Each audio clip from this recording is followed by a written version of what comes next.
आज हम पढ़ने वाले हैं न्यूट्रिशन इन प्लांट्स। खाना हमारे लिए बहुत ज़रूरी है। हम कार्बोहाइड्रेट्स और फैट्स खाते हैं ताकि हमको एनर्जी मिले, प्रोटीन्स खाते हैं ताकि हमारी मसल स्ट्रांग हो, और मिनरल्स और विटामिन्स थोड़ी क्वांटिटी में खाते हैं ताकि हम फिट और हेल्दी रह सकें। इन सबको न्यूट्रिएंट्स कहते हैं। प्लांट्स और एनिमल्स हमारे खाने का मेन सोर्स हैं। एनिमल्स भी हमारी तरह या तो एनिमल्स खाते हैं या प्लांट्स। तो हम और एनिमल्स प्लांट्स पे डायरेक्टली या फिर इनडायरेक्टली डिपेंडेंट हैं। But what about plants? वो क्या खाते हैं? प्लांट्स अपना खाना खुद बनाते हैं। They are the only organisms that can produce food for themselves with the help of carbon dioxide, water and minerals. So nutrition क्या होता है? हम जो खाते हैं उसे कैसे अपनी बॉडी में यूज़ करते हैं अपनी बॉडी को रिपेयर और ग्रो करने के लिए, इसी को न्यूट्रिशन बोलते हैं। तो न्यूट्रिशन दो तरह का होता है, ऑटोट्रॉपिक एंड हेटरोट्रॉपिक। ऑटो मतलब सेल्फ एंड ट्रोपॉज मतलब नरिशमेंट। तो ऑटोट्रॉपिक न्यूट्रिशन वो होता है जब आप अपना खाना खुद बना लेते हैं, जैसे कि प्लांट्स। और हेट्रो मतलब अदर, ट्रोपॉज मतलब नरिशमेंट, तो जो दूसरों से नरिशमेंट लेते हैं उसको हेटरोट्रॉपिक न्यूट्रिशन बोलते हैं। तो हमें ये तो पता चल गया कि प्लांट्स अपना खाना खुद बनाते हैं, पर ये खाना बनता कहाँ है? ये बनता है लीव्स में। तो जो भी रॉ मटेरियल है जैसे कि कार्बन डाइऑक्साइड, मिनरल्स या फिर वाटर, ये सब लीव्स के पास पहुंचना चाहिए। वाटर और मिनरल्स जो कि सॉइल में प्रेजेंट होता है उसको रूट्स अब्जॉर्ब करके लीव्स के पास पहुंचा देता है। What about carbon dioxide? तो अगर आप एक लीफ को लोगे और उसको देखोगे माइक्रोस्कोप पे, देन यू सी उसकी सरफेस पे छोटे छोटे पोर्स होते हैं जिनको स्टोमाटा बोलते हैं, और ये पोर्स ओपन और क्लोज होते रहते हैं। तो इन्हीं पोर्स से लीव्स कार्बन डाइऑक्साइड लेती है। So tell me, why only leaf? Plant का कोई और पार्ट फूड क्यों नहीं बनाता? तो लीव्स में ग्रीन कलर का पिगमेंट होता है क्लोरोफिल, जो सनलाइट की एनर्जी को ट्रैप करता है और उसकी एनर्जी से इन सब चीज़ों से फूड बनाता है। तो ये पूरा प्रोसेस जैसे कि प्लांट्स खाना बनाते हैं सनलाइट की प्रेजेंस में, हम उसे फोटोसिंथेसिस कहते हैं। तो अगर सन नहीं होता तो प्लांट्स खाना नहीं बना पाते, ना वो ग्रो होते, ना वो ऑक्सीजन देते, और ना ही हमें खाना मिलता और ना ही ऑक्सीजन। तो लाइफ बिल्कुल इम्पॉसिबल होती। इसलिए सन अल्टीमेट सोर्स है हमारी एनर्जी का। Carbon dioxide plus water in the presence of chlorophyll and sunlight gives carbohydrates and oxygen. तो ये ऑक्सीजन स्टोमाटा के थ्रू बाहर निकल जाता है। सो प्लांट्स कार्बन डाइऑक्साइड लेते हैं और ऑक्सीजन छोड़ते हैं। एंड यू नो ऑक्सीजन हमारे लिए कितना इंपॉर्टेंट है। ऑक्सीजन के बिना हम 1 मिनट भी जिंदा नहीं रह सकते। और कार्बोहाइड्रेट स्टार्च के फॉर्म में लीव्स में स्टोर रहता है। And one more thing, yellow, red, orange, violet, ये सब कलर्स की लीफ में भी फोटोसिंथेसिस होगा। ज़रूरी नहीं है कि ग्रीन कलर्स की लीफ होनी चाहिए, बट अगर कोई सूखी ब्राउन लीफ है तो फोटोसिंथेसिस नहीं करेगी। एंड हाँ, व्हाट अबाउट कैक्टस? उसकी तो कोई लीफ ही नहीं होती। तो कैक्टस फूड प्रिपेयर करता है अपने स्टेम में, क्योंकि उसका स्टेम ग्रीन होता है। सो इट्स नॉट नेसेसरी कि फूड प्रोडक्शन लीव्स में ही होगा। प्लांट्स के और पार्ट जो ग्रीन कलर के हैं उनमें भी फोटोसिंथेसिस होगा, लाइक ग्रीन स्टेम्स या फिर ग्रीन ब्रांचेस। वेल, प्लांट्स तो अपना खाना खुद बना लेते हैं, वाई नॉट अस? हम क्यों नहीं बना पाते खाना विद द सेम थिंग?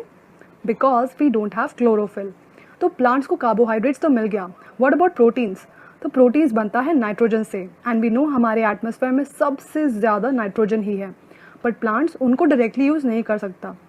तो एक बैक्टीरिया होता है राइजोबियम, वो प्लांट्स की मदद करता है एटमॉस्फेयर के नाइट्रोजन को उस फॉर्म में चेंज करके जो प्लांट ईजिली यूज़ कर सकते हैं। और अगर वो बैक्टीरिया नहीं है तो फार्मर्स फर्टिलाइजर्स डालते हैं जो कि नाइट्रोजन में रिच हो। बट अगर प्लांट्स में क्लोरोफिल ही नहीं हो तो ये प्लांट्स भी हेटरोट्रॉपिक न्यूट्रिशन करेंगे। जैसे कि अमर बेल, इसके पास क्लोरोफिल नहीं होता तो इसको दूसरे प्लांट पे डिपेंड करना पड़ता है। तो ये कोई और पेड़ के ऊपर फैल जाता है और उस पेड़ से न्यूट्रिशन लेता रहता है, और उस पेड़ को होस्ट कहते हैं, एंड इन टर्न उस प्लांट को वीक कर देता है। सो ये प्लांट एक पैरासाइट है। पैरासाइट वो ऑर्गेनिजम्स होते हैं जो दूसरों से बेनिफिट लेते हैं पर उनको रिटर्न में कुछ नहीं देते। सेम हम भी तो यही करते हैं, प्लांट से ले तो लेते हैं पर रिटर्न कुछ नहीं करते। तो हम भी प्लांट के लिए एक पैरासाइट जैसे ही हैं। सो प्लांट मोर ट्रीज एंड छोटे पेड़ों का ख्याल रखो, that will really make a difference. और कुछ ऐसे भी प्लांट्स होते हैं जो इंसेक्ट्स को खा जाते हैं, इनको इंसेक्टिवोरस प्लांट्स कहते हैं। Example pitcher plant. तो इस प्लांट में क्लोरोफिल होता है, बट क्योंकि इसके सॉइल में बहुत कम न्यूट्रिएंट्स होते हैं तो ये न्यूट्रिएंट्स की कमी एनिमल्स को खा के पूरी करता है। Next, saprophytes. ये अपना न्यूट्रिशन कोई डेड प्लांट या फिर सड़े हुए फ्रूट से लेते हैं। इसका एग्जाम्पल है फंजाई। फंजाई सीक्रेट करती है डाइजेस्टिव जूसेस उन चीज़ों पे जिस पे वो फीड कर रही है। फिर ये डाइजेस्टिव जूसेस उन डेड एंड डीकिंग मैटर को एक सॉल्युबल फॉर्म में कन्वर्ट कर देते हैं और फिर उससे जो भी न्यूट्रिएंट्स होते हैं फंजाई उन्हें अब्जॉर्ब कर लेता है। Mushroom which we love to eat is also a fungi, but सारी फंजाई अच्छी नहीं होती। अगर वो ग्रो होंगी अचार में या लेदर के मटेरियल पे या आपके कपड़ों पे तो उन सब चीज़ों को ख़राब भी कर देंगी। सिम्बायोटिक रिलेशनशिप उसे कहते हैं जब दो ऑर्गेनिज्म साथ में रहते हैं और शेल्टर और न्यूट्रिएंट शेयर करते हैं, जैसे lichens. They are formed when algae and fungus comes together. इसमें एल्गी फूड प्रोवाइड करता है और फंगस स्ट्रक्चर प्रोड्यूस करता है और वाटर और मिनरल्स भी प्रोवाइड करता है। कुछ फंजाई ट्री के रूट्स में रहती हैं और उनको पानी और न्यूट्रिएंट्स को अच्छे से अब्जॉर्ब करने में मदद करती हैं एंड इन रिटर्न प्लांट्स उनको फूड प्रोवाइड करता है in the form of carbohydrates. Rhizobium bacteria और प्लांट्स का रिलेशनशिप भी सिम्बायोटिक रिलेशनशिप है। सो सिम्बायोटिक रिलेशनशिप प्लांट्स के लिए बहुत अच्छी है क्योंकि उनको एक्स्ट्रा फर्टिलाइजर्स नहीं डालना पड़ता प्लांट्स को। प्लांट्स अपना फूड खुद से प्रिपेयर कर सकते हैं बट एनिमल्स नहीं कर सकते, तो इसलिए वो दूसरों पे डिपेंड रहते हैं खाने के लिए। तो आज हम देखेंगे कि एनिमल्स के खाना खाने के क्या क्या तरीके हैं और वो कैसे अपना फूड डाइजेस्ट करते हैं। बीज एंड हमिंग बर्ड्स प्लांट के नेक्टर को सक करती हैं। ह्यूमंस और एनिमल्स के छोटे बच्चे अपनी मम्मी पे डिपेंडेंट रहते हैं खाने के लिए। स्नेक्स और पाइथन एनिमल्स को सीधा निगल लेते हैं। एक्वेटिक एनिमल्स यानी कि एनिमल्स जो पानी में रहते हैं वो पानी में फ्लोट करने वाले पार्टिकल्स को फिल्टर करके खा लेते हैं। Digestion in humans, so we all know कि हम खाना खाते हैं एंड देन सब निकाल देते हैं आफ्टर सम टाइम, बट ये जो बीच का पूरा प्रोसेस है उसमें क्या होता है, लेट्स स्टडी। तो हमारा खाना एक कनाल के थ्रू पास होता है। ये कनाल बकल कैविटी से शुरू होती है और एनस पे जाके ख़त्म होती है। इस कनाल को हम डिवाइड कर सकते हैं कुछ कंपार्टमेंट्स में। बकल कैविटी, फूड पाइप या oesophagus, stomach, small intestine, large intestine और एनस। तो जैसे जैसे खाना अलग अलग पार्ट में जाता है वो अब्जॉर्ब होता रहता है क्योंकि स्टमक, स्मॉल इंटेस्टाइन और जो भी ग्लैंड्स होती हैं ये डाइजेस्टिव जूसेस सीक्रेट करती हैं, जिसकी वजह से खाना स्मॉल पार्टिकल्स में टूट जाता है और फिर हमारी बॉडी उसको अब्जॉर्ब कर लेती है। तो ये सारे पार्ट्स मिलके हमारा डाइजेस्टिव सिस्टम बनाते हैं। तो चलो एक एक पार्ट्स के बारे में पढ़ते हैं। Mouth and buccal cavity. जब हम खाना खाते हैं उसको इंजेशन कहते हैं। हम खाने को चबा के छोटे छोटे पीसेस में ब्रेक करते हैं। हमारे माउथ में सलाइवरी ग्लैंड्स भी होती है जो सलाइवा सीक्रेट करती है। और एक और चीज़ जो बहुत इंपॉर्टेंट है बकल कैविटी में वो है हमारी टंग। हम उसकी वजह से बोल पाते हैं और ये सलाइवा को खाने से मिक्स करती है जब हम खाने को चबाते हैं और ये खाने को स्वॉलो करने में भी मदद करती है। और क्योंकि इसमें टेस्ट बड्स होते हैं इसलिए इसकी वजह से हम खाने को टेस्ट कर पाते हैं। फूड पाइप या यूसोफेगस। फूड पाइप नेक से शुरू होकर चेस्ट तक जाती है। फूड पाइप की मूवमेंट की वजह से खाना नीचे की तरफ जाता है और कभी कभी अगर स्टमक को खाना नहीं चाहिए तो ये पूरा खाना रिवर्स डायरेक्शन में जाता है और हम उल्टी कर देते हैं। स्टमक। स्टमक थिक वॉल्ड होता है और उसका शेप फ्लैट यू जैसा होता है।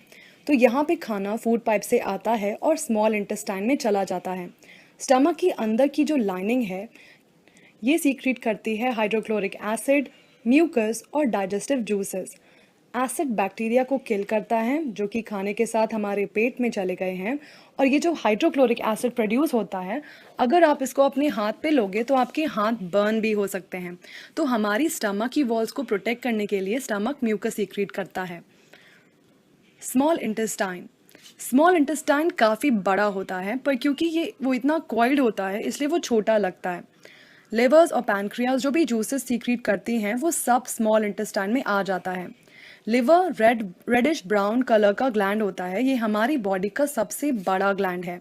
ये बाल जो सीक्रेट करता है जो जाके गॉल ब्लैडर में स्टोर हो जाता है। बाइल फैट को डाइजेस्ट करने में मदद करता है। और पैनक्रियाज क्रीम कलर की ग्लैंड होती हैं जो कि स्टमक के नीचे की तरफ होती हैं और पैनक्रियाज पैनक्रियाटिक जूस बनाते हैं जो कि कार्बोहाइड्रेट्स, फैट्स और प्रोटीन्स को सिंपल फॉर्म में कन्वर्ट करता है। तो स्मॉल इंटेस्टाइन में कार्बोहाइड्रेट्स ब्रेक हो जाते हैं सिंपल शुगर्स में, फैट्स ब्रेक हो जाते हैं फैटी एसिड्स और ग्लाइसरॉल में और प्रोटीन्स ब्रेक हो जाता है अमीनो एसिड्स में। Absorption in the small intestine. Intestine की इनर वॉल्स पे हज़ारों फिंगर लाइक आउटग्रोथ होती हैं जिनको विलाई कहते हैं, और ये सरफेस एरिया बढ़ाती हैं ताकि जितना भी डाइजेस्टेड फूड है वो अच्छे से अब्जॉर्ब हो जाए। हर विलस की सरफेस पे ब्लड वेसल्स होती हैं जो कि अब्जॉर्ब मटेरियल को बॉडी के अलग अलग पार्ट्स में भेजती हैं। इसको एसिमिलेशन बोलते हैं। इसके बाद जितना भी फूड डाइजेस्ट या अब्जॉर्ब नहीं हो पाया हो वो पूरा लार्ज इंटेस्टाइन में चला जाता है। लार्ज इंटेस्टाइन स्मॉल इंटेस्टाइन से ज़्यादा वाइड होता है और इसकी लेंथ 1.5 मीटर्स है। On the other hand small intestine की लेंथ 7.5 मीटर्स है। मतलब स्मॉल इंटेस्टाइन लार्ज इंटेस्टाइन से ज़्यादा बड़ा होता है। लार्ज इंटेस्टाइन का काम अनडाइजेस्टेड फूड से वाटर और सॉल्ट्स को अब्जॉर्ब करना होता है। इसके बाद जितना भी वेस्ट है सारा रेक्टम में चला जाता है और यहाँ सेमी सॉलिड फीसीज के फॉर्म में रहता है। फिर ये फीकल मैटर जब निकलता है इसको एजेशन बोलते हैं। आपको पता है कि हम घास नहीं खा सकते क्योंकि हमारी बॉडी में घास को डाइजेस्ट करने वाले बैक्टीरिया नहीं होते, बट कुछ एनिमल्स ग्रास डाइजेस्ट कर सकते हैं क्योंकि उनमें ग्रास डाइजेस्ट करने वाले बैक्टीरिया होते हैं। डाइजेशन इन ग्रास ईटिंग एनिमल्स। आपने देखा होगा कि गाय भैंस या फिर अदर एनिमल्स जो घास खाते हैं ये कंटिन्यूसली अपना मुंह चलाते रहते हैं, भले ही वो कुछ खा नहीं रहे हों फिर भी। ये इसलिए ऐसा करते हैं क्योंकि ये जल्दी जल्दी घास खा लेते हैं और फिर इसको अपने स्टमक के एक पार्ट में जिसको रूमन बोलते हैं उसमें स्टोर कर लेते हैं। यहाँ पे खाना थोड़ा थोड़ा डाइजेस्ट हो जाता है जिसको कड कहते हैं और बाद में ये कड मुंह में आता है छोटे छोटे टुकड़ों के फॉर्म में जिसको कि एनिमल च्यू करता रहता है पीसफुली। इस प्रोसेस को रूमिनेशन कहते हैं। सो ग्रास में सेलुलोज होता है जो कि एक तरह का कार्बोहाइड्रेट है और सेलुलोज को बहुत से एनिमल डाइजेस्ट नहीं कर पाते, हम भी नहीं। सो ग्रेजिंग एनिमल्स होते हैं यानी कि एनिमल्स जो घास खाते हैं इनको रोमिनेंट्स भी कहते हैं। Feeding and digestion in amoeba. Amoeba single cell का ऑर्गेनिज्म है और इसका ना मुंह होता है और ना ही हमारे जैसा डाइजेस्टिव सिस्टम। लेट्स सी ये कैसे फूड लेता है और कैसे डाइजेस्ट करता है। अमीबा में सेल मेम्ब्रेन होता है और इसकी पूरी बॉडी जेली जैसी होती है जिसको साइटोप्लाज्म बोलते हैं। उसमें एक राउंड डेंस न्यूक्लियस होता है और बहुत सारे स्मॉल बबल जैसे वैक्यूल्स होते हैं। अमीबा अपना शेप और पोजीशन चेंज करता रहता है। जब भी अमीबा को कोई फूड कैप्चर करना होता है तो वो सूडोपोडिया को फूड पार्टिकल के अराउंड पुश करता है। फिर सूडोपोडिया उस फूड वैक्यूल उसको फूड पार्टिकल्स के पास ले जाता है। फिर food vacuole digestive juices secret करता है और फूड को सिंपल सब्सटेंस में ब्रेक कर देता है और फूड अब्जॉर्ब हो जाता है और जो भी अनडाइजेस्टेड फूड होता है वो वैक्यूल से बाहर की तरफ निकल जाता है। Now it's the end of the chapter. धन्यवाद, आपने पूरा वीडियो देखा और अगर आपको ये अच्छा लगा तो आप लाइक शेयर और सब्सक्राइब कर सकते हैं। Thank you.